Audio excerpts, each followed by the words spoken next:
a grateful heart, give thanks to the Holy One. Give thanks because He's given Jesus Christ. Ibrani pasal 12 ayat yang kedua. Marilah kita melakukannya dengan mata yang tertuju kepada Yesus, yang memimpin kita dalam iman dan yang membawa iman kita itu kepada kesempurnaan, yang dengan mengabaikan kehinaan tekun memikul salib ganti sukacita yang disediakan bagi Dia yang sekarang duduk di sebelah kanan tahta Allah. Sahabat, saya sungguh berbahagia bisa berbakti bersama-sama dengan saudara-saudara. Tentu puji Tuhan, kita bersyukur itu semua oleh karena kasih karunia. Terima kasih Pendeta Sinaga yang sudah memberi kesempatan. Demikian juga kepada seluruh anggota jemaat yang sudah berbaik hati memberikan sambutan yang luar biasa. Memang Pendeta Sinaga ini sering kami berdua karena saya tahu hanya itu yang bisa saya lakukan. Jadi lebih banyak berdoa, lebih banyak puasa. Ya, khususnya bagi pendeta ini, kami sering berbicara dari hati ke hati, curhat, menyampaikan isi hati, pergumulan, dan itu selalu biasanya kami akhiri dengan apa? Dengan doa. Karena itulah pemilihan yang sempurna. Terima kasih juga oleh karena perkenalan yang begitu baik. Jadi sudah melayani kurang lebih 30 tahun dari satu tempat ke tempat yang lain. Mungkin di konferensi ini semua pelayan hamba Tuhan, baik yang di kantor, mungkin kamilah yang musafir ya. Dari tempat ke tempat yang lain berkunjung untuk pelayanan ya, pelayanan. Tetapi semakin banyak yang kita jalani, semakin banyak pengalaman-pengalaman rohani. Baik, sekarang sudah jam 12. Ini juga termasuk yang lama memulai khotbah. Tetapi yang paling lama yang pernah saya alami dalam 4 tahun ini adalah pada waktu jam 12, hampir setengah 1 dimulai. Memang bagi seorang pembicara, waktu yang membuat stres juga bila mana tidak tersedianya waktu, ya, waktu tidak tersedia. Tapi saya sudah biasa. Dimulai jam 12, bahkan setengah 1 sudah dimulai.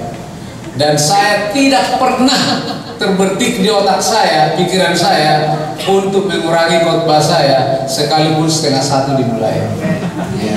Karena saya pikir-pikir saya sudah menyediakan waktu dalam 4 tahun ini baru ini bisa. Jadi kalau saya kurangi jamnya, menitnya, saya rasa ya kalau saya sih 5 menit selesai, suara saya udah habis. Tapi saya tidak mau buat rugi saudara. Jadi harus saya lakukan yang terbaik. Dan kemudian saya sudah berdoa. Itu yang biasa saya lakukan. Kalau saya sudah tahu schedule, saya doakan ya minimal 2 kali sehari. Dalam doa-doa saya yang khusus untuk saya diberi kekuatan, kemampuan, dan juga mendoakan saudara.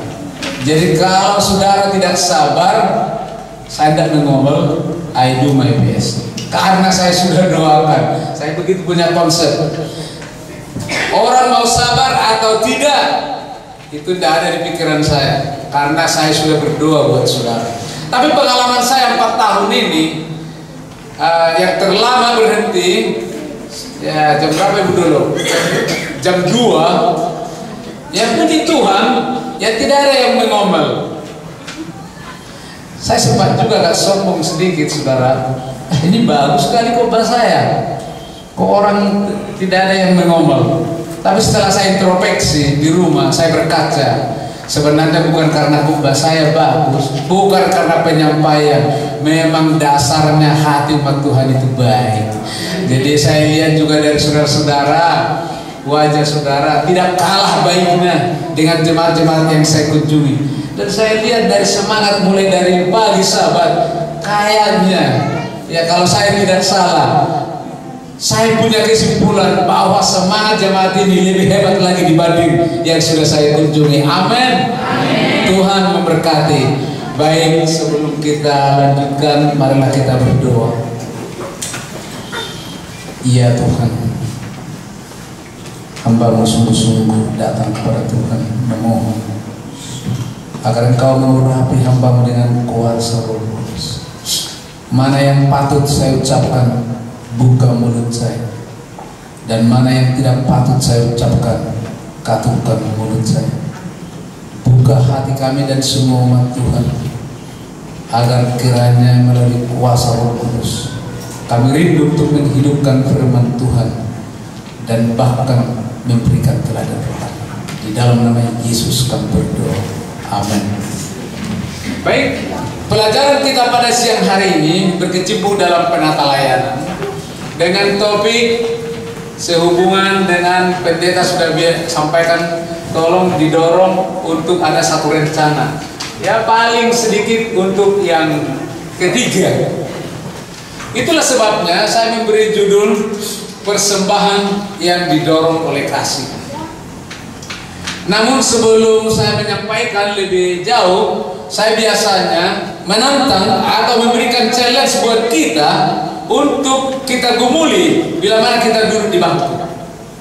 Jadi saudara bergumul, saudara berdoa, saudara doakan diri saudara agar saudara boleh dimampukan dan saya untuk mengambil komitmen. Baik,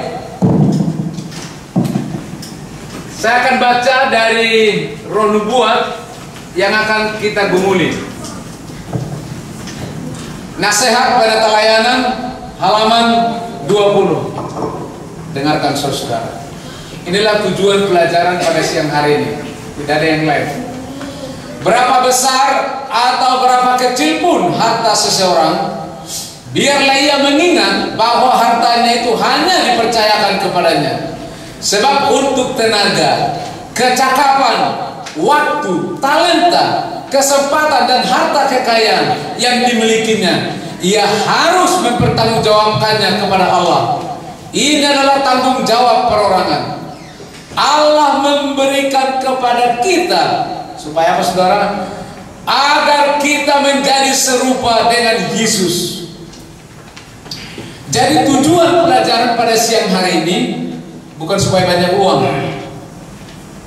Kita keliru kalau supaya banyak uang. Uang jauh itu di belakang. Tetapi kita belajar penata layanan, saya berkhotbah bukan supaya banyak uang di conference. Apakah itu persembahan, apakah itu persepuluhan. Tapi pelajaran penata layanan mengajarkan semoga dengan pelajaran ini oleh pertolongan Tuhan kita bisa berubah seperti tabiat Yesus dalam penata layanan. Baik, yang kedua yang mau kita doakan halaman 18. Betapa besarnya karunia Allah itu kepada manusia dan betapa relanya Allah kita melakukan hal itu dengan suatu kedermawanan yang tidak ada bandingannya. Ia memberi agar ia boleh menyelamatkan anak-anak manusia yang memberontak dan membawa mereka untuk memahami maksudnya dan melihat hasilnya. Dengarkan saudara, maukah engkau menunjukkan oleh pemberian dan persembahan-persembahanmu bahwa engkau berpendapat, ini dia, tidak ada yang terlalu baik atau terlalu mahal untuk diberikan bagi Yesus. Yang menjadi masalah ialah kita jadikan yang lain lebih mahal. Yang menjadi persoalan di hidup kita bukan soal tidak ada uang, tapi kita jadikan yang lain lebih penting daripada Yesus. Saudaraku, inilah yang membuat terjadi halangan-halangan yang lain. Yang ketiga, ini kita harus gumuli. Yang ketiga, Allah membutuhkan orang-orang yang dapat memandang ke depan dan melihat kebutuhan apa yang harus dilaksanakan. Orang-orang yang dapat bertindak sebagai apa, saudara? Sebagai bendaharawan yang setia. Orang-orang akan berdiri teguh seperti sebuah batu gunung dalam soal prinsip di masa krisis dewasa ini, dan dalam kesukaran-kesukaran masa yang mungkin timbul di masa yang akan datang. Menjadi bendahara semua bisa. Dari A sampai Z, semua manusia ini bisa menjadi bendahara. Tetapi yang diminta oleh Tuhan adalah bendahara yang setia, yang berdiri teguh seperti batu gunung di atas seperti batu karang. Saudaraku, yang membuat bangsa kita ini kesusahan bukanlah kurangnya orang pintar, bukan kurangnya uang, tapi kurangnya manusia yang setia kepada tugas, integritas. Ketiga ini saudara berdoa supaya kalau selesai pelajaran ini, inilah yang kita rindukan. Kita bertumbuh seperti tabiat Yesus. Kita sanggup berkata, tidak ada yang terlalu mahal untuk saya serahkan bagi Tuhan. Dan saya mau menjadi bendahara yang setia, yang berdiri teguh seperti batu gunung apapun keadaan. Baik, kita mulai sedikit ya, untuk orang muda, orang tua mungkin. Apakah itu penata layanan? Kalau Pak Joko adalah seseorang telah memiliki memperketuhanan Yesus Kristus, menerima ketuhanan Yesus Kristus, dan yang bekerja bermitra dengan Allah untuk melaksanakan bahagian-bahagian pekerjaan Tuhan di dunia ini. Dan mungkin saya ringkaskan untuk beberapa kata saja. Orang muda, anak-anak, kalau bicara penata layanan, sebagaimana ayat firman Tuhan 1 Petrus 4 ayat yang ke-10. Yang pertama, kata yang pertama. Ini kita ulangi, ini ulangan. Kata kepemilikan ownership. Jadi kalau bicara penata layanan, jangan pernah kita lupa kata kepemilikan. Belong to God. Semua yang ada di hidup kita milik Tuhan. Mengapa sebahagian atau mengapa orang lain kadang-kadang lupa atau sombong atau lupa dengan apa yang ada di hidupnya? Dia lupa Allah lah pemilik. Saudaraku, kalau bukan oleh karena kasih karunia Tuhan, pagi hari saudara boleh mengendarai mobil yang bagus, tapi di sore hari saudara bisa kehilangan apa yang saudara cintai. Pagi hari saudara boleh tidur di rumah yang mewah, tapi kalau bukan kasih karunia Tuhan, malam hari saudara boleh kehilangan apa yang saudara nikmati.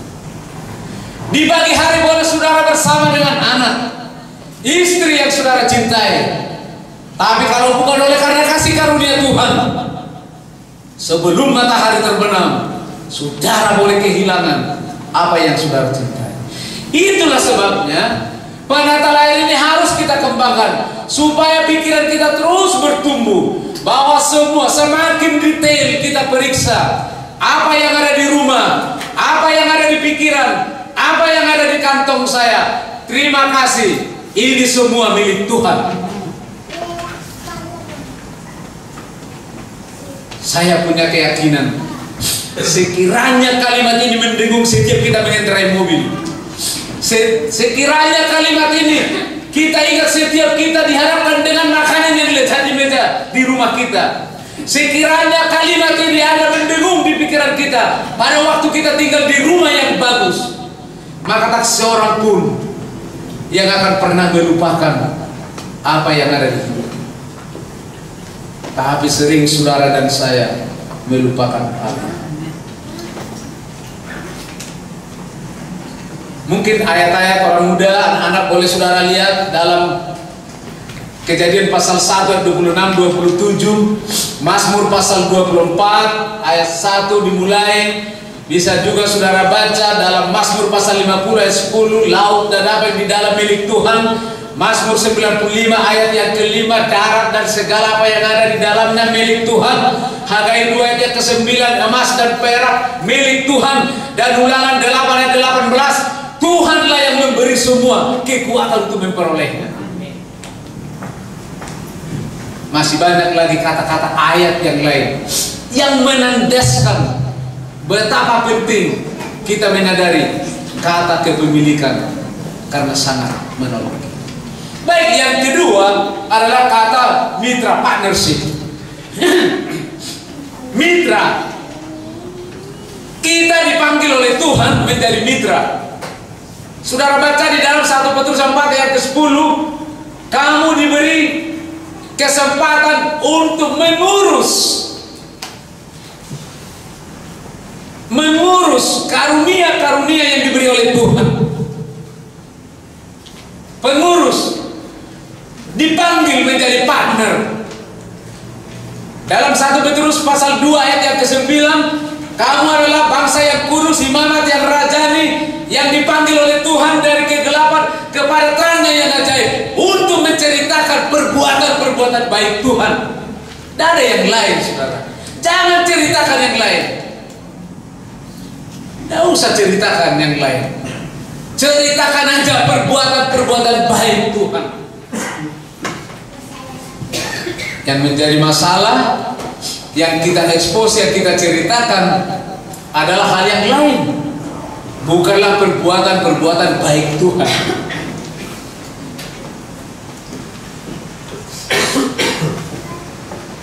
Saya merenung sejenak, betapa saya bersyukur Tuhan mau memanggil seperti saya.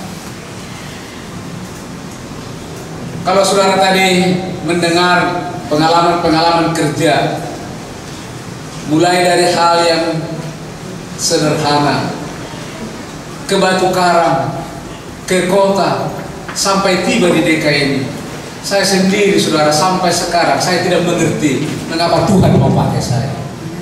Bukan karena lebih baik, bukan karena lebih pintar, bukan karena penampilan lebih bagus. Banyak orang lebih hebat. Saya sering di rumah merenung, Tuhan, luar biasa Engkau baik dengan saya. Saudaraku, pada waktu tahun 2008 bulan Desember, sekitar jam 12 malam, saya berdering telepon saya pada waktu tidur. Lalu saya angkat.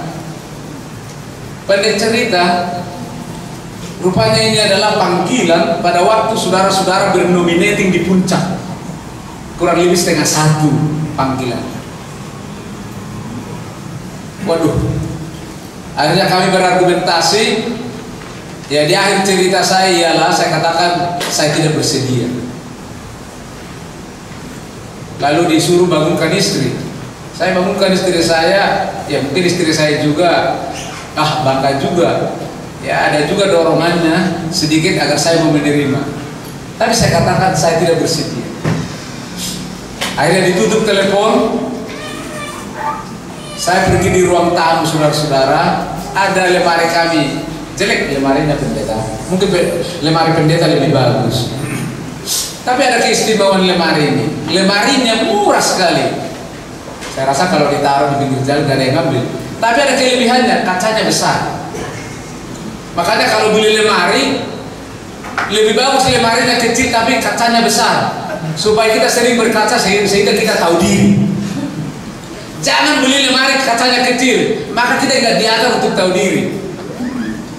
Jadi saya bersyukur dengan lemari ini. Pada waktu jam 2 malam, saya berdiri di depan kaca ini. Mulai air mata saya bercucuran. Detak jantung saya mulai bertambah. Mulai dari ujung rambut sampai di telapak kaki saya teliti, saudara-saudara. Tidak ada yang bisa dilihat. Cocok saya menjadi bendahara di conference yang besar. Saya kembali menangis. Tuhan, jangan. Saya tidak butuh itu. Semakin dekat saya kepada kaca ini, semakin detail yang saya lihat. Dan sewaktu saya berbalik dari kaca, saya katakan tidak. Setelah beberapa minggu, saya bergumul berdoa siang dan malam agar Tuhan memberi petunjuk. Oleh karena mungkin kurang percaya saya. Ada saudara saya di Tebet Barat Dalam, rumahnya bertingkat. Satu kali saya tidur di sana, saya di lantai di bawah, mereka di atas. Tapi saya terganggu tidur. Ini sebelum pindah ke Jakarta. Terakhir saya jam 11 melipat lutut dan berdoa, Tuhan, setelah saya merenung beberapa jam ini, saya mau tidur dan saya mau berdoa. Berilah Tuhan kepadaku pertolongan. Ya, saya mau katakan mimpi entah apalah, kurang lebih jam 2 malam. Seperti panggilan itu juga. Pendeta Sinaga, saya baru kali itu melihat semua jagat raya ini, semua bintang yang di jagat raya ini saya pegang pakai tangan saya. Saya raba mulai dari timur sampai ke barat. Dan tiba-tiba saya terbangun sekitar jam 2. Saudara tahu, di hati nurani saya paling dalam berbisik, walaupun mulut saya memberontak, kamu dipanggil oleh Tuhan. Bintang yang kau raba, yang begitu dekat di kepalamu, dari timur sampai barat kau raba.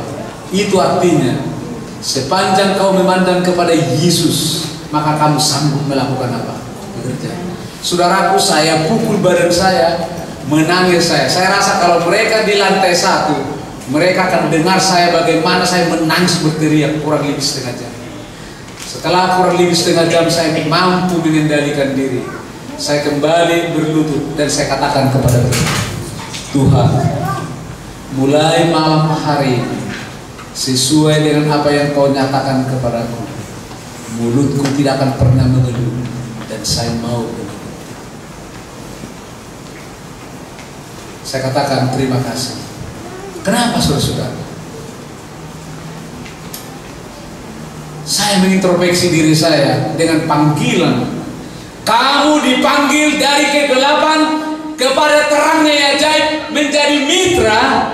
Tidak sebanding saudara dengan apa yang ada pada saya. Saya mau tanya saudara, berapa miliar ada uang di bank saudara sehingga saudara begitu penting di mata Tuhan? Saya rasa siapapun yang terkaya apa yang di Jakarta ini tidak terlalu penting itu di mata Tuhan kalau oleh karena uangnya. Saya sering katakan di gereja, saudara berapa miliar uangmu? Sehingga kalau saudara tidak setia di gereja ini sehingga menggelisahkan hati Tuhan.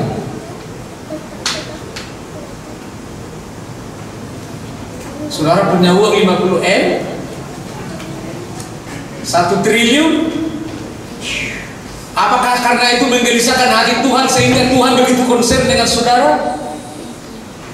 Saya punya keyakinan tidak.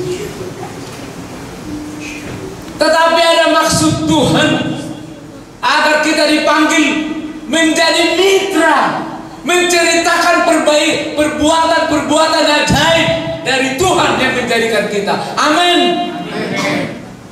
Jadi kalau saudara punya cita-cita untuk memiliki tempat, hanya satu, supaya saudara menceritakan perbuatan ajaib dari Tuhan. Kalau sekiranya apartemen yang harganya 700 juta itu bisa terwujud, jangan pernah lari.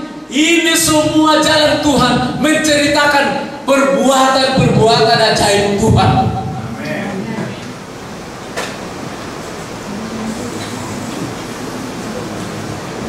Kata yang ketiga ialah sudah termasuk tadi mengelola. Kita dipertanggungjawabkan Tuhan. Setelah saya dipanggil oleh Tuhan dengan tanggung jawab, maka saya harus bertanggung jawab mengelola, to manage. Saudaraku, membeli apartemen 700 juta 1 miliar, saya rasa tidak sulit. Tapi yang sulit memelihara rohani di dalam jemaat. Karena ada gereja dibangun 1 miliar, 2 miliar, tapi hilang berkah rohani, satu dengan yang lain pecah. Saya rasa kalau Tuhan kehendaki, nanti saya akan saksikan pengalaman-pengalaman yang nyata. Mengelola. Itulah sebabnya Maliaki pasal 3, salah satu yang diberi oleh Tuhan, metode mengelola apa yang Tuhan beri, yaitu melalui persepuluhan dan persembahan. Tapi saya tidak membahas persepuluhan, tapi adalah persembahan.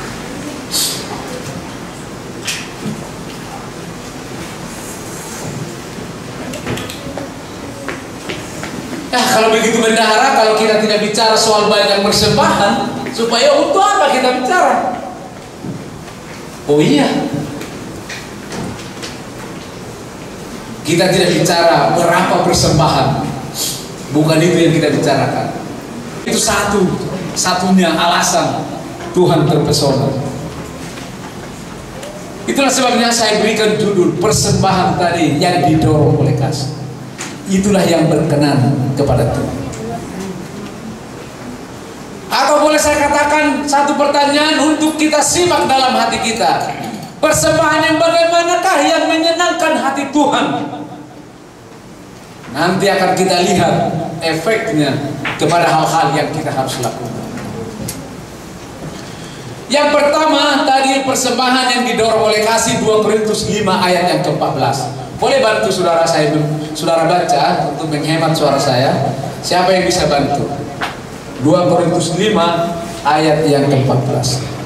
Kasih Kristus yang menguasai kami, karena kami telah mengerti bahwa jika satu orang sudah mati untuk semua orang, maka mereka semua sudah mati.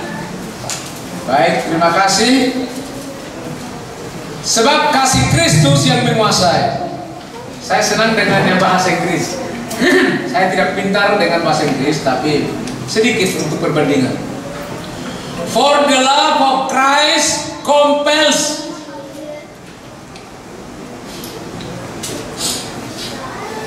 Ini gak banyak ini dari kampung, ini sudah orang kota. Tapi kebetulan saya orang kampung. Masih ada di sini orang dari desa, dari Sumatera Utara. Mungkin kalau saya cerita, tapi kalau di kampung saya mungkin pendeta Sinaga kompels atau kompel bahasa Batak itu adalah ikat pinggang apa? Polisi. Nah, saya cerita sedikit. Kalau di kampung saya ada pencuri ayam, maka untuk interogasi tidak mau mengaku, maka polisi menarik bahasa Bataknya kompel. Rupanya diambil dari kata kompels, yaitu ikat pinggang polisi. Dan kalau polisi sudah mulai ayunkan ke badan seseorang yang mencuri ayam, saudaraku, dari A sampai Z dia ceritakan. Tadi malam saya mencuri ayamnya jam 12, lalu saya ambil 2 ekor, jam 3 kami potong dan kami masak. Saya yang memakan hatinya, pahanya sama si Polan, karena melihat kopel ini. Tetapi saya tidak menceritakan kekejaman. Tapi saudara lihat, the power of love, kuasa daripada cinta itu luar biasa.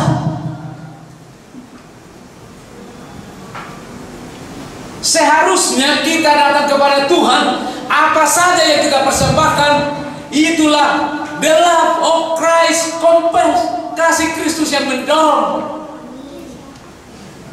Itu sebabnya kalau saudara mau memberi persembahan, jangan pernah jatuhkan di persembahan sebelum Anda berdoa agar Tuhan menolong, dan tanyakan apakah ini didorong oleh kasih atau tidak.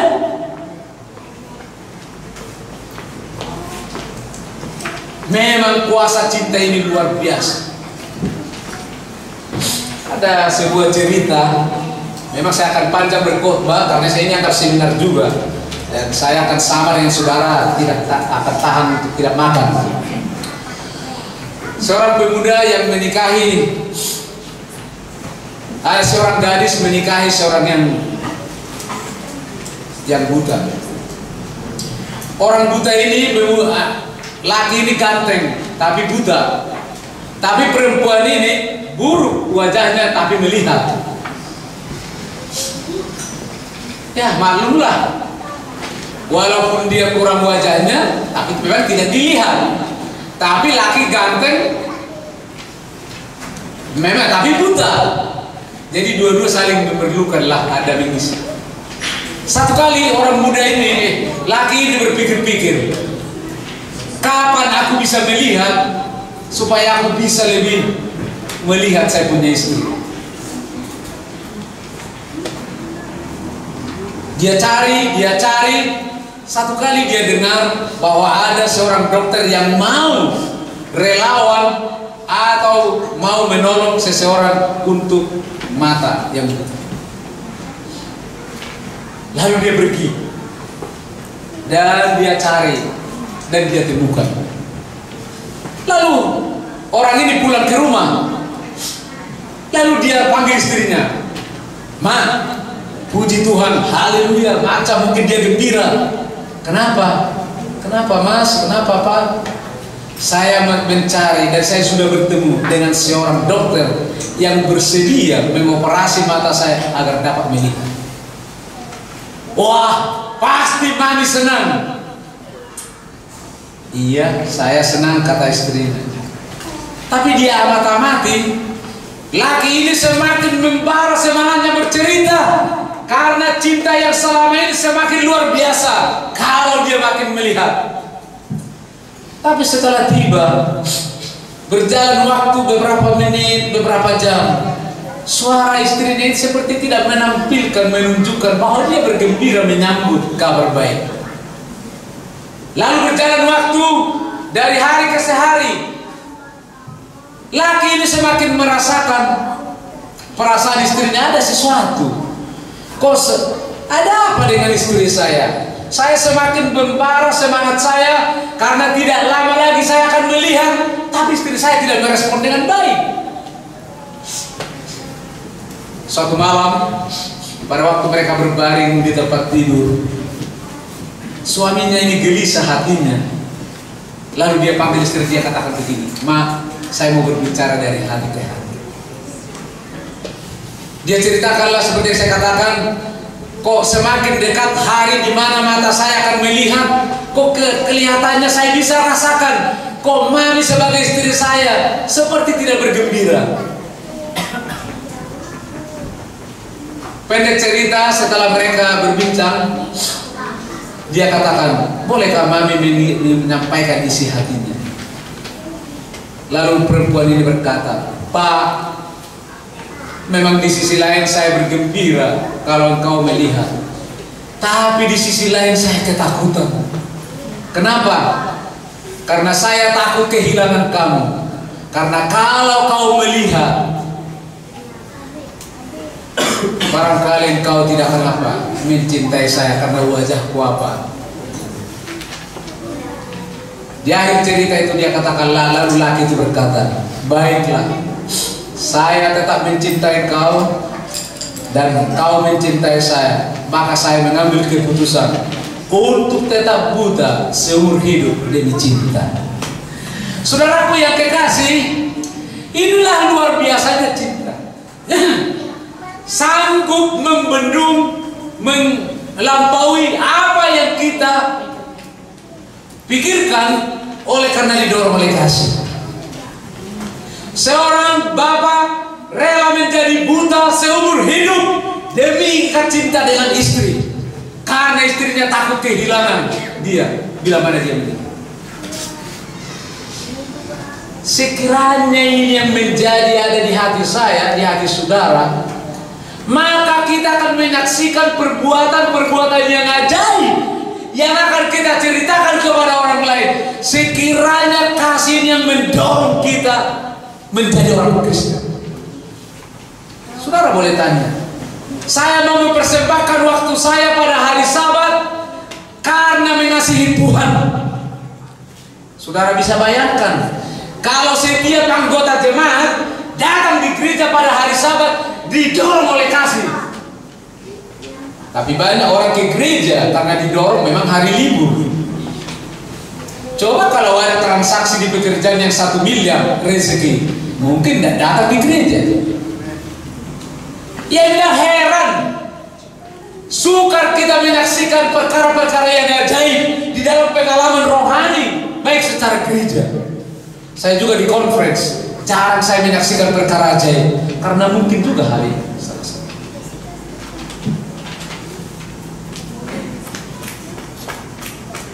Betapa banyak bibir atau mulut, lidah yang berkata, mengucapkan dan menyaksikan perbuatan-perbuatan ajaib yang dilakukan oleh Tuhan. Mungkin tidak sehebat yang kita pikirkan, karena kita mungkin melakukannya bukan didorong oleh cinta kepada Yesus. Tidak heran saudaraku, sesuatu bangunan bisa berdiri, bangunannya berdiri kokoh, tapi kesatuan rohani rubuh.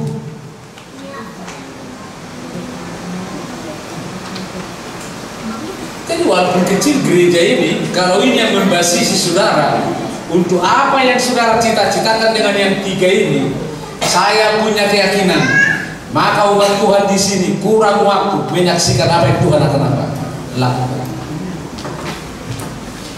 Kasih. Nasihat pada pelayanan, kalau sesuai 1 Timotius 6, sebuah hati yang beriman dan kasih yang dipersembahkan untuk Allah adalah pemberian yang paling berharga. Persembahan dari hati yang mengasihi. Allah berkenan jika kita memberikan hati kita. Baik, yang kedua, persembahan yang menyenangkan hati Tuhan ialah persembahan yang dibungkus oleh iman. Ibrani pasal 11 ayat yang ke-17. Boleh saudara bantu saya membaca? Itu ditekankan di dalam Ibrani pasal 11 ayat yang ke-8. Abraham dipanggil kepada suatu tempat yang dia tidak tahu. Ini luar biasa saudara-saudara. Inilah the power of faith. Kuasa dari iman.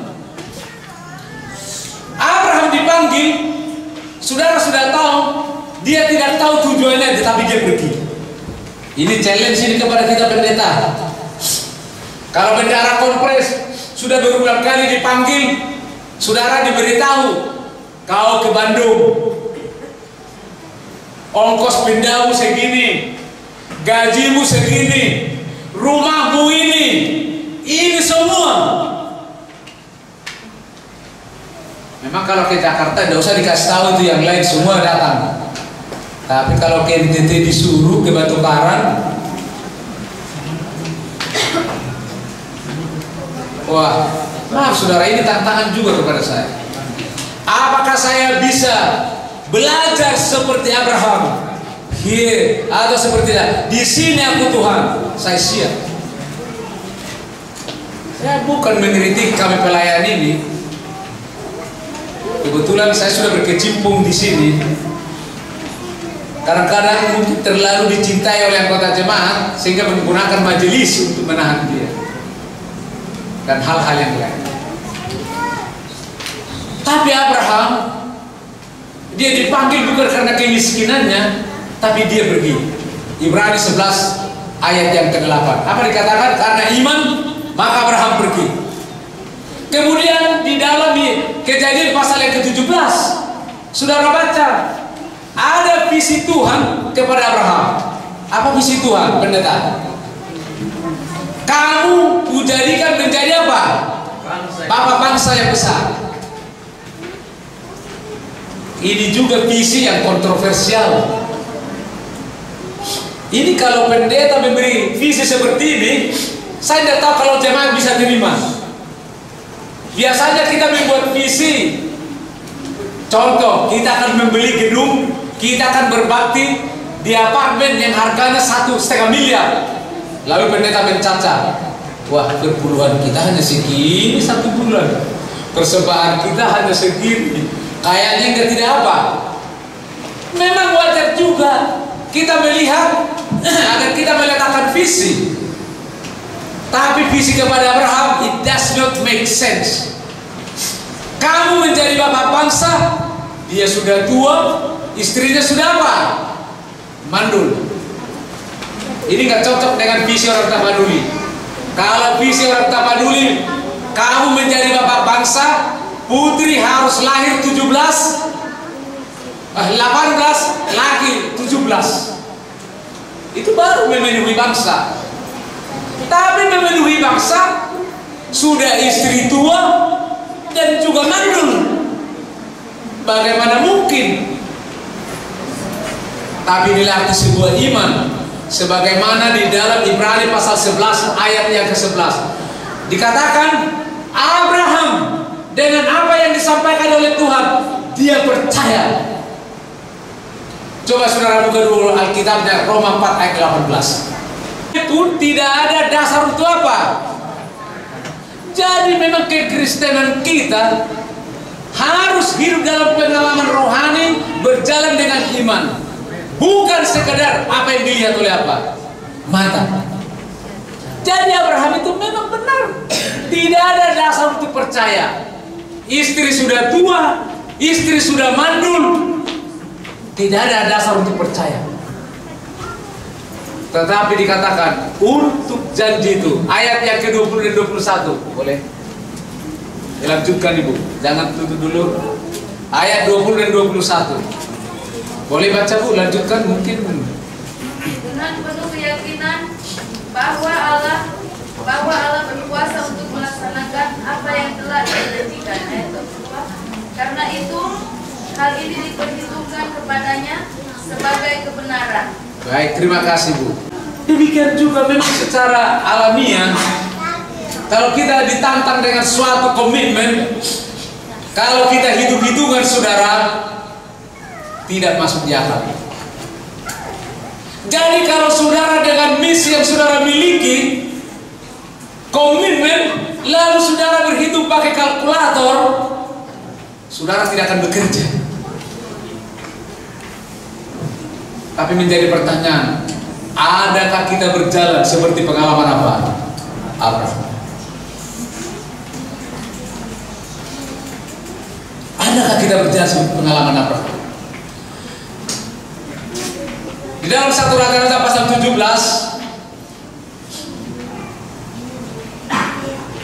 saudara baca di sana mengenai bagaimana pada waktu Elia di Sarfat ada seorang wanita. Saudara sudah tahu ceritanya, pada waktu dia bertemu ada apa Bu? Oh, saya membubur ranting. Dan setelah saya pulang ke rumah saya mau memasak, karena ada segenggam tepung dan beberapa tetes minyak. Lalu saya mau makan, masak dan makan bersama anak. Dan setelah kami makan, kami akan apa? Mati. Nah, ini juga Elia keterlaluan. Pulanglah ibu ke rumah, buatlah roti bundar. Tapi buat yang pertama kepada siapa? Kepada Tuhan atau apa tadi? Lalu kepada anak. Luar biasa. Sudah Elia tahu, diberitahu, Tuhan, kalau kami makan ini atau kami beri kepada orang lain, kami akan apa? Mati. Tapi luar biasa kalau saudara baca. Lalu perempuan ini pulang ke rumahnya. Dia masak dan dia buat yang pertama kepada Elia. Lalu di ayat yang ke-16 dikatakan, lalu minyak dalam buli-buli dan tepung dalam tempayan itu tidak apa? Tidak habis-habis. Waduh, luar biasa ini. Rupanya kalau menjadikan Tuhan yang pertama dengan iman, maka buli-buli minyak di dalam rumah tangga umat Tuhan tidak akan pernah menetes, berhenti. Saya percaya dengan iman. Jadi kalau ada tempayan saudara tidak menetes, jangan tanya Tuhan. Nah, jangan persalahkan Tuhan dan orang lain. Tanya diri saudara, dan saya tanya diri saya. Kalau ada tempayan buli-buli di rumah saudara tidak menetes, berhenti menetes, jangan blame yang lain. Tanya Tuhan, diri saudara. Apakah kita telah menjadikan Tuhan yang pertama dengan iman. Ini tidak boleh lepas. Menjadikan Tuhan yang pertama dengan iman. Saudara mau jadikan Tuhan yang pertama tanpa iman, nanti akan hasilnya beda. Tapi dengan iman. Dan mungkin juga kita tidak akan mampu menjadikan Tuhan yang utama kalau bukan didorong oleh apa? Kasih dan iman. Luar biasa. Jadi, setelah saya pelajari pengalaman yang sederhana dari hamba Tuhan ini, puji Tuhan, pada waktu bulan September tahun 2011 saya masuk di ICU. Setelah keluar dari perbaikan jantung saya, pada waktu saya di MT Haryono olahraga jam 6 pagi, saya kolaps, saya hilang keseimbangan dan tertidur di trotoar dan taksi larikan saya. Ya pendek cerita, ini harus ada yang diperbaiki. Pada waktu saya keluar, setelah diperbaiki masuk di ICU, tensi saya naik terus. Mulai dari jam 7, jam 8, lalu perawat bilang, kenapa sih Pak? Saya nggak tahu Bu. Biasanya tensi saya rendah sekali, tapi ini sudah mulai naik, sudah mulai 130, sudah mulai 140 di atas. Kata istri saya, udahlah tenanglah, jangan takut. Ya berdoalah, saya juga berdoa. Setelah jam 2 sudah mulai di atas 150, 140. Ya sudah 140. Udah mulai menanjak. Padahal saya jarang balik 110/70. Aduh Tuhan, saya takut, saya makin takut. Lalu saya panggil suster, tolong panggil istri saya, dia harus ada di ICU. Saudara tahu, luar biasa kasih karunia. Inilah doa saya malam hari. Boleh ditanya istri saya. Setelah saya merenung, kenapa tensi saya terus makin menanjak, makin menanjak. Inilah doa saya, Tuhan ampuni saya. Karena apa yang saya khotbahkan selama ini kepada umat Tuhan di Jakarta, saya tidak hidupkan. Tapi malam hari ini ya Tuhan, saya mau dengan pertolongan Tuhan menghidupkan apa yang saya khotbahkan tiap Sabat kepada umat Tuhan. Kalau firman yang saya khotbahkan untuk percaya dengan iman kepada Tuhan dan banyak umat Tuhan diberkati, tapi saya tidak menghidupkan. Tapi malam hari ini Tuhan, saya mau menghidupkan apa yang saya khotbahkan untuk percaya kepada Tuhan. Tuhan, apapun yang Kau beri kepada aku malam hari ini, saya percaya dengan iman yang terbaik bagi Tuhan. Saudara tahu, mulai itu tensi turun terus sampai dengan pagi. Suster katakan, bagaimana Pak sampai bisa ini turun? Ada apa? Saya sudah bertobat Bu. Saya rindu menghidupkan apa yang saya khotbahkan. Dan sampai detik ini normal terus. Setelah konsep berubah, rupanya hampir 3 tahun saya berkhotbah untuk menyampaikan firman Tuhan agar percaya dengan iman dan umat Tuhan diberkati, tapi saya sendiri tidak menghidupkan. Dan sekarang saya punya konsep God provide. Dan saya rasa makin hari nikmat dalam pekerjaan ini, karena saya katakan percaya dengan iman kepada Tuhan. Saya tidak banyak uang, saudara, di rumah. Saya tidak banyak persiapan untuk sekolah anak saya. Saya katakan God, jadikan Tuhan yang pertama dalam komitmen God provide. Dan itulah juga yang saya doakan untuk di tahun 2013. Ya, walaupun saya katakan Tuhan, sebelum saya meminta kepada Tuhan di tahun 2013, inilah doa saya di Desember.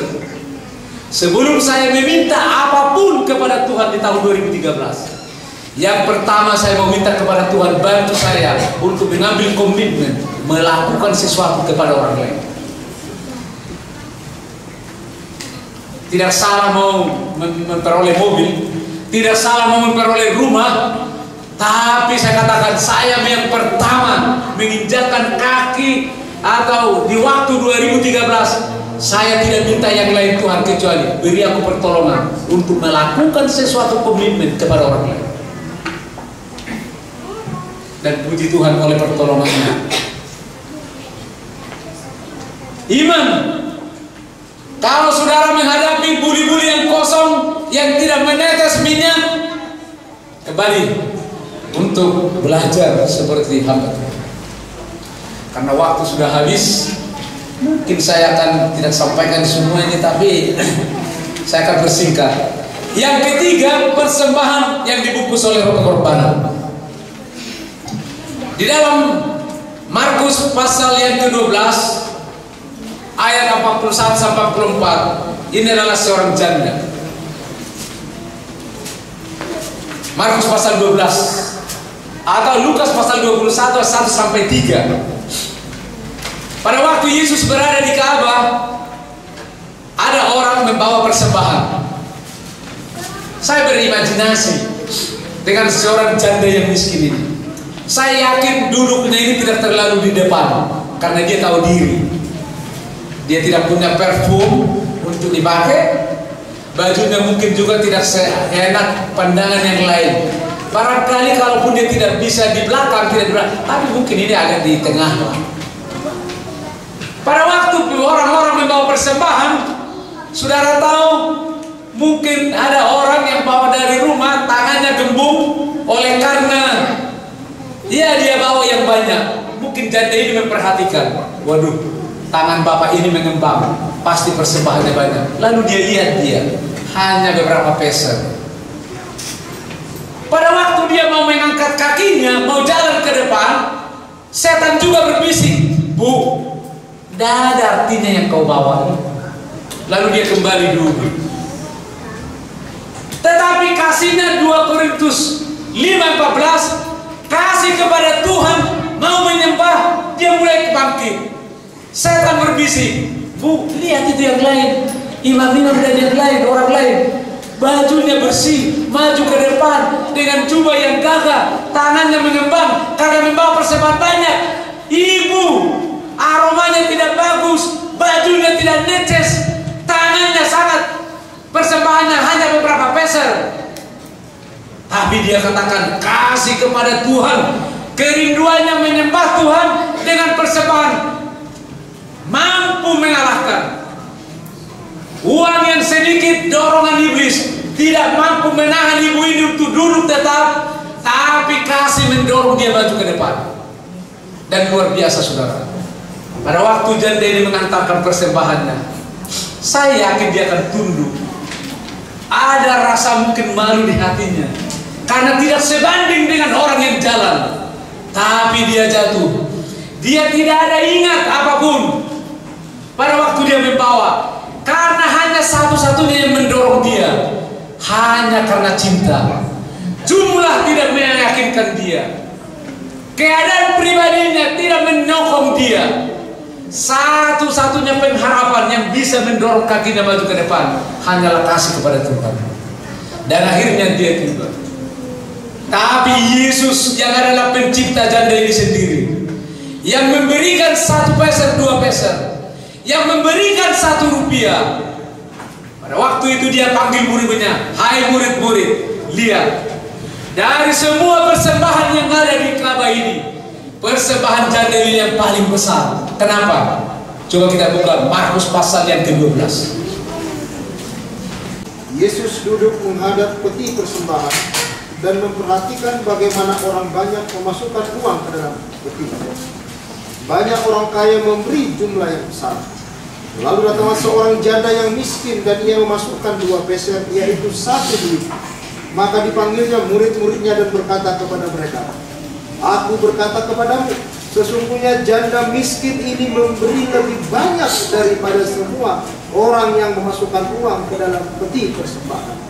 Sebab mereka semua memberi dari kelimpahannya, tetapi janda ini memberi dari kekurangannya semua yang ada padanya, yaitu seluruh nafkah. Terima kasih. Apa kata kunci di ayat-ayat ini?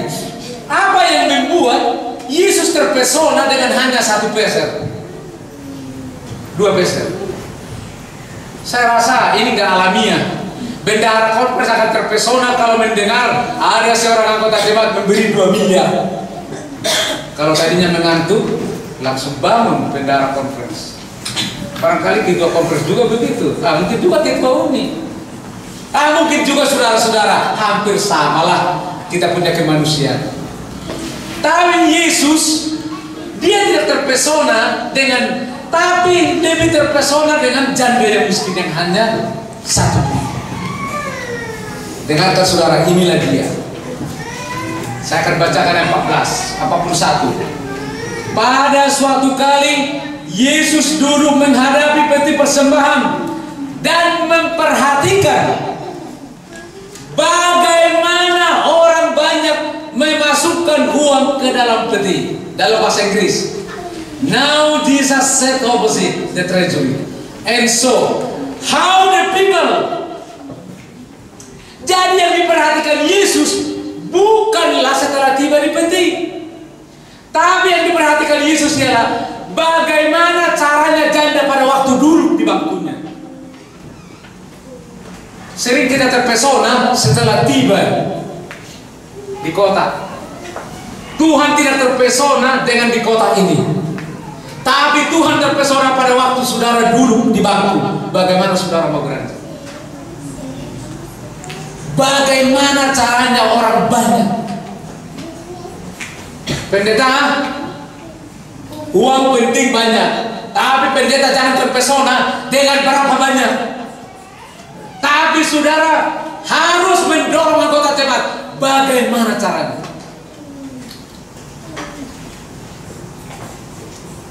Saya pribadi pun ini menjadi kelemahan. Sering saya terfokus kepada kota, bukan terfokus bagaimana orang mau beranjak.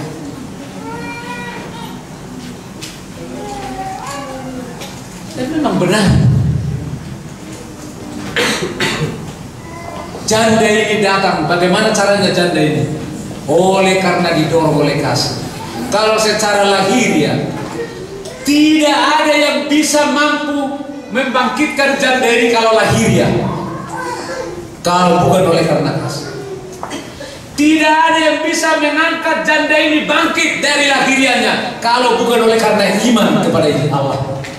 Tidak ada yang bisa mengangkat janda ini beranjak maju ke depan kalau bukan oleh karena roh pengorbanan yang dimilikinya.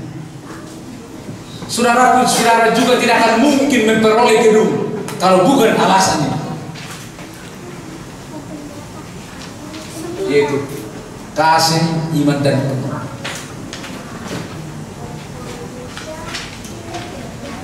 Ya masih ada lagi, tapi satu ini saja. Masih ada beberapa lagi. Inilah mungkin persembahan yang direncanakan. 1 Korintus 16 1-3 kita harus rencanakan. Dalam 2 Korintus 8 ayat yang kelima, mungkin boleh diulangi. Kita harus memberi dengan sistematis, bukan dadakan. Tadi sudah dibaca, tapi ayat 5 aja diulang. 2 Korintus 8 ayat yang kelima. Apa itu persembahan sistematis? Mereka memberikan lebih banyak daripada yang kami harapkan. Mereka memberikan diri mereka pertama-tama kepada Allah, kemudian oleh karena kehendak Allah juga kepada kami. Terima kasih. Inilah persembahan sistematis. Sebelum kita menentukan berapa yang kita beri, yang pertama-tama kita beri hati kita kepada Tuhan. Ini dia. Jadi nggak usah terus terlalu membara semangatnya. Oh, saya mau beri 2 sekian juta. Tuhan, saya mau serahkan hati saya pertama pada Tuhan. Panggil istri, panggil suami, panggil anak-anak, berdoa. Saya secara pribadi saya lakukan ini setiap akhir tahun. Tuhan, saya mau menyeberang ke tahun 2012-2003. Kalau Tuhan memberkati saya di tahun yang lalu, tahun 2012 atau tahun 2011, saya mau menyeberang di tahun 2012. Dan saya mau berkat yang bertambah-tambah di tahun yang akan datang ini. Maka aku rindu juga oleh pertolongan Tuhan mengambil komitmen penyerahan kepada Tuhan, menyerahkan diri lebih dalam kepada Tuhan.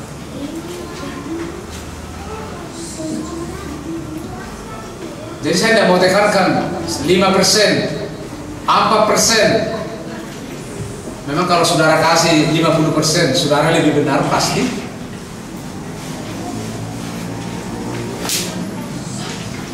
Hati. Karena hati yang diserahkan tidak akan pernah kita ragu soal jumlah. Benar saudara? Oh, itu jumlah menyusul kalau kita sudah hati. Dan itu yang kita doakan, penyerahan. Baik, mungkin secara Alkitab saya mau bersaksi.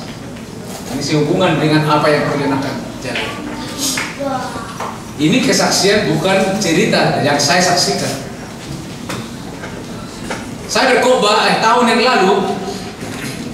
Ya, tahun yang lalu. Tapi dimulai tahun 2011. Bagus, tidak apa-apa. Wah, dia senang. Tetapi saya mau sampaikan satu kalimat.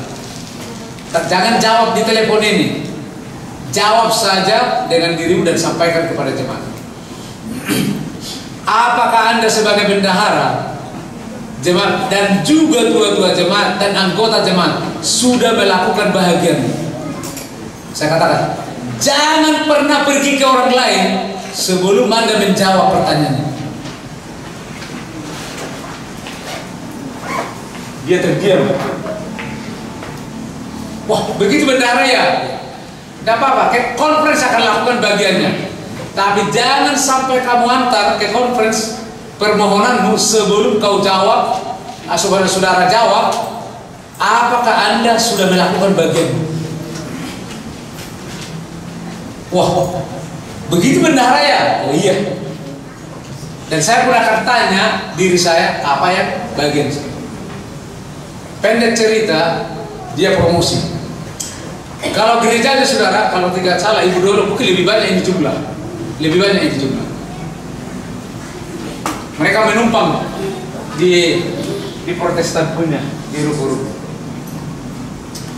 Baru minggu berikut, bulan berikut ditelepon saya, Pak Bendahara, ada apa? Wah, saya mau bicara. Oh iya, puji Tuhan Pak Bendahara, luar biasa. Bagaimana luar biasanya? Hari Sabat kemarin kami komitmen. Rupanya dia sedang menulis komitmen ini pada waktu di telepon saya. Saya menangis Pak Bendahara. Menangis saya menulis komitmen. Saya menangis menulis komitmen. Ini dia kerja manajer di perusahaan. Lalu dia cerita, kenapa? Saya tidak tahu ini. Luar biasa. Satu kali komitmen kami terkumpul 140 juta. Ini lebih banyak ini anggota jemaat. Ya, mungkin hampir-hampir lah atau sama.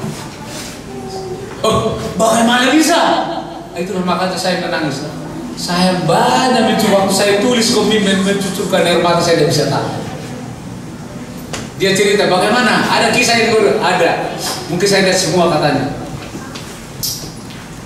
Ada seorang, waktu saya lihat komitmen, ada seorang tukang tempel ban sepeda di perumahan. Ini tukang tempel ban sepeda, bukan motor saudara. Dan belum lama menjadi advent. Bagaimana? Dia tuliskan komitmennya 400.000 per bulan. Tukang tempel sepeda di perumahan. Ini bukan tukang tempel sepeda motor. Waduh, waktu saya lihat ini saya menangis. Bagaimana mungkin seorang tukang tempel ban sepeda memberi 400.000 per bulan? Baru ada lagi seorang pembantu rumah tangga yang kerja di rumah Advent. Dia buat 200.000 per bulan langsung dipotong majikannya. Yang ketiga, ada seorang ibu tukang warung, suaminya muslim. Dia buat komitmennya 8 juta untuk tahun itu. Lalu terkumpullah bendahara 180 juta sekali komitmen. Bagaimana bendahara, sudah bisa dibuat permohonan? That's right. Oke, buatlah permohonanmu kepada siapapun. Tuhan akan tidak sampai 1 tahun ya kurang lebihlah 1 tahun. Kebetulan saya dipanggil juga menggunting pita, walaupun belum lunas. Bersaksilah seorang ibu sambil air matanya mulai menetes. Dah tahu ini bagaimana luar biasa kami bisa berbakti dengan enak dan begini di tempat yang bagus. 2 lantai ya, 2 lantai. Semakin kami beri, semakin bertambah yang saya ingat punya mobil. Yang tadinya mobilnya 1 jadi 2 dan sebagainya. Tapi saudara, mari kita komitmen, karena ini juga belum lunas. Komitmen. Pas dibuat komitmen sahabat itu. Saudara tahu berapa komitmen sahabat itu? 150 juta. Saya bingung saya. Dari mana semua ini? Kenapa saudara? Apakah tukang tempel sepeda akan memberi 400.000 kalau dari logika kita? Jangankan, barangkali saya pun akan berat hati saya 400.000 per bulan. Kecuali didorong oleh kasih kepada Tuhan, didorong oleh iman, didorong oleh roh pengorbanan. Siapa bilang? Kamu. Baru yang kedua, saya baru berkenalan ini dengan seseorang ini. Dia bercerita, dipanggil oleh beberapa orang ke gerejanya karena mereka membutuhkan uang 1,2 miliar. Jemaahnya yang lebih besar dari sini, tapi tidak orang-orang hebat banget. Karena memang dilihat bapak ini 2 miliar dia kasih dadak, nggak akan terlalu kelihatan itu dari hartanya. Jadi mereka semua berbisik-bisik, wah disuruh Tuhan ini, puji Tuhan, waduh, semua mereka terpesona. 1 bulan, 2 bulan tidak ada menjadi kenyataan. Dan akhirnya mereka kecewa. Ketemulah saya dengan orang ini. Pak Bendahara, kami mau bikin promo datang di conference. Itu apa? Ya gini-gini. Boleh, tapi jawab pertanyaan saya. Seperti yang tadi, saya tidak ulangi lagi. Karena begitu Bendahara, khotbah dulu. Jangan terus panas-panas apa. Nggak, harus khotbah. Bagaimana mau khotbah? Pendek cerita, saya dibuat schedule ke sana. Baru tiba saya di gereja. Jadi bagaimana Bendahara? Kira-kira berapa dari conference? 2 kali lagi saudara tanya, saya akan pulang. Saya bukan mau cerita uang di sini. Jadi saya mohon jangan lanjutin pertanyaannya. Yang mau saya dengar adalah saudara sudah lakukan ke bagian saudara. Kalau itu, jadi bagaimana Bendahara? Jangan gitulah, jangan terus. Iya, jadi jangan tanya saya di sini berapa dari conference. Bukan uang yang saya bawa di sini. Saya mau menyampaikan firman Tuhan. Dengar saja. Kalau saudara dengar khotbah ini, saudara akan menceritakan kepada saya perbuatan ajaib yang Tuhan akan lakukan. Pendek cerita, saya berkhotbah dengan penekanan. Maaf saudara-saudara, saya bilang, jangan berdoa. Saya pilihan kepada mereka. Setelah saya buat khotbah saya, mana yang saudara ingin? Saya berdoa agar burung gagak dikirim oleh Tuhan atau saudara menjadi saluran berkat. Saudara jawab, saya bilang. Dan saya akan berubah doa saya saat ini. Mulai mereka kebingungan. Bagaimana ketua? Setelah mendengar khotbah bendahara, tahu salah didoakan itu burung gagak. Doakan aja kami Pak supaya kami menjadi saluran berkat. Amin. Mulai sekarang saya berdoa, saudara akan menjadi saluran berkat, bukan burung gagak. Yang gak heran lah orang lain yang diberkati terus, sudah 4 mobilnya jadi 5, karena semua anggota jemaat hanya mendoakan burung gagak. Yang orang lain diberkati. Tuhan berkatilah karena saudara ini datang. Coba bayangkan ini, 30 keluarga, 30 berdoa ke jemaat kepada si X. Sudah rumahnya 4 jadi 8. Karena saudara berdoa waktu itu. Tapi karena apa? Kalau saudara berdoa untuk saudara. Ada seorang tua jemaat. Saudara, apa usahamu sekarang? Ini Pak. Pak, saya bilang, mana Bapak pilih? Saya mau berdoa untuk orang lain atau Bapak mau digunakan oleh Tuhan bila perlu untuk semua? Kalau begini bendahara, saya pun semua lah katanya menjadi saluran berkat. Pendek cerita, dalam 6 bulan saya ditelepon. Halo Pak Bendahara, halo, puji Tuhan. Puji Tuhan bagaimana? Luar biasa kuasa firman. Saya tidak tahu bagaimana ini.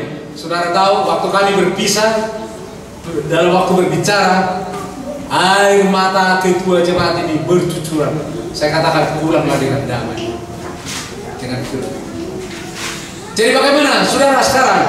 Saya tidak tahu dari mana ini uang. Sudah terkumpul 600 juta. Bagaimana bisa? Saya tidak ngerti. Ada yang bawa, inilah yang ada padaku. Ya kasih 100 kata saya. Inilah yang ada padaku. Saya mau tanya dulu saudara, dia saksikan berkat yang dia ada usahanya. Yang tadinya di rumah Pak Bendahara, sekarang saya sudah di ruko. Tadinya nggak ada modal saya ditelepon orang kasih modal. Dan memang benar firman Tuhan. Dan saya mau agar saya digunakan oleh Tuhan menjadi saluran berkat. Saudaraku, tidak sampai kurang lebih 1 tahun yang lalu, ya, Pak Bendahara saya ditelepon. Sudah terkumpul 1,1 miliar, kurang 167 juta lagi. Bagaimana itu? Saya tidak ngerti. Bagaimana Tuhan memberi? Bukan burung-burung gagak yang seperti kita harapkan,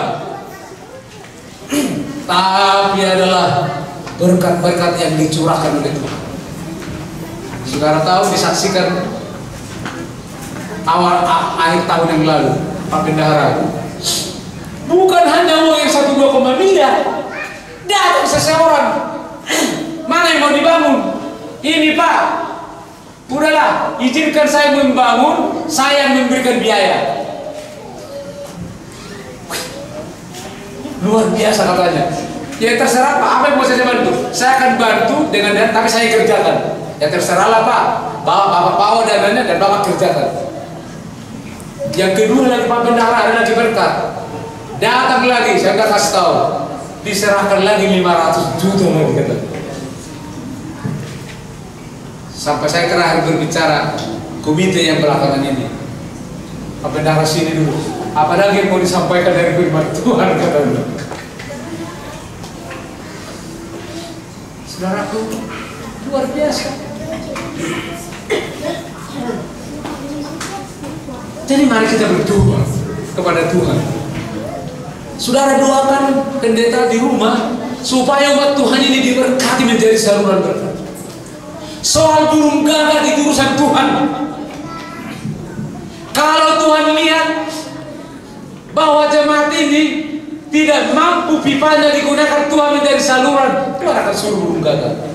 Tapi coba kalau saudara ini yang diberkati oleh Tuhan, semakin besar saudara menjadi saluran berkat, sebenarnya semakin dilimpahi saudara dalam rumah tangga. Amin.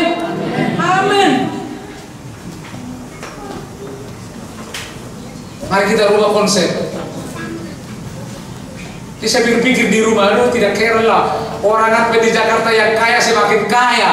Yang tadinya rumahnya 5 jadi 10. Karena semua Tuhan hanya mendoakan dia. Berpuasa. Kita berpuasa, kita doakan si X karena berencana akan berkhotbah. Yang gak heran lah sampai berpuasa satu gereja. Bagaimana kan diberkati usahanya. Tapi kenapa tidak berpuasa kepada anggota jemaat yang akan digunakan oleh Tuhan menjadi saluran? Bukan berarti burung gagak tidak perlu, itu urusan Tuhan.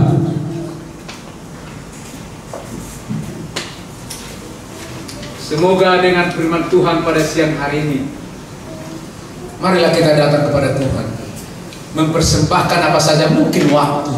Saya tidak punya uang, tapi hanya waktu. Mungkin saya tidak punya uang, hanya tenaga. Mungkin saya tidak punya uang, hanya pemikiran. Tuhan yang tahu. Tapi apapun Tuhan yang ada padaku di anggota jemaat ini, biarlah Tuhan memberkati menjadi saluran berkat bila mana kita datang. Amen. Didorong oleh kasih, didorong oleh iman, didorong oleh pengorbanan, dan kita berencana, saya yakin dengan iman, apa yang saudara cita-citakan Tuhan akan gerak agar saudara sebagai anggota jemaat dapat menceritakan perbuatan-perbuatan ajaib Tuhan yang dilakukan dalam jemaat. Tuhan memberkati. Amin. Allah yang mengasihi, kami bersyukur oleh karena pada siang hari ini kami boleh mendengarkan pelajaran dari firman Tuhan, apa yang diajarkan oleh Yesus. Oh Bapa, biarlah kami datang kepada Tuhan menyembah Engkau melalui persembahan yang kami bawa, oleh karena didorong oleh kasih, roh pengorbanan dan kami percaya bila mana ini ada di dalam kehidupan kami, maka kami akan menyaksikan perkara-perkara yang ajaib yang Tuhan akan lakukan. Oh Bapa dalam sorga, terima kasih oleh karena Yesus adalah teladan kami. Engkau telah mengorbankan seluruh hidupmu supaya kami beroleh keselamatan. Tidak ada yang Tuhan tinggalkan. Oh Bapa, biarlah kami memandang kepada Yesus, karena hanya dengan memandang kepada Tuhan kami mampu melakukannya. Tuhan, Engkau lihat kerinduan dari umat Tuhan. Mereka merindukan satu tempat untuk dapat mereka berbakti dengan sukacita. Memang secara manusia itu adalah hal yang sulit untuk mereka lakukan, tetapi Tuhan izinkan itu karena Tuhan sanggup melakukannya, sehingga mereka akan dimampukan untuk menceritakan perbuatan-perbuatan ajaib yang Tuhan akan lakukan di dalam jemaat ini. Tuhan, Engkau memberkati rumah tangga mereka dalam sukacita, memberkati istri, suami yang baik, anak-anak yang membawa sukacita. Memberkati mereka Tuhan di dalam segala pekerjaan mereka. Bila mana mereka bekerja di kantor, jadikan mereka menjadi pemimpin. Bila mana mereka berusaha, jadikan usaha mereka berhasil. Biarlah sebagaimana firman Tuhan di dalam Ulangan pasal 28. Bila mana kami setia mendengar dengan sungguh-sungguh dan melakukan apa yang Tuhan perintahkan, maka Engkau akan memerintahkan berkat, supaya di mana kaki kami berpijak, itu akan menjadi milik umat Tuhan. Biarlah berkat ini Tuhan boleh menjadi bahagian dari umat-Mu di jemaat ini. Tuhan, kami percaya Engkau akan menggenapi apa yang Tuhan telah janjikan bila mana mereka setia kepada Tuhan. Oh Bapa, kalau ada sekiranya yang kurang berkenan di hati Tuhan, apa yang hamba sampaikan, ampuni saya. Biarlah semua apa yang hamba sampaikan hanya berpusat kepada Yesus Kristus. Terima kasih. Bila mana kami pulang atau untuk melakukan acara selanjutnya, biarlah Tuhan bersama-sama dengan kami. Di dalam nama Yesus kami berdoa.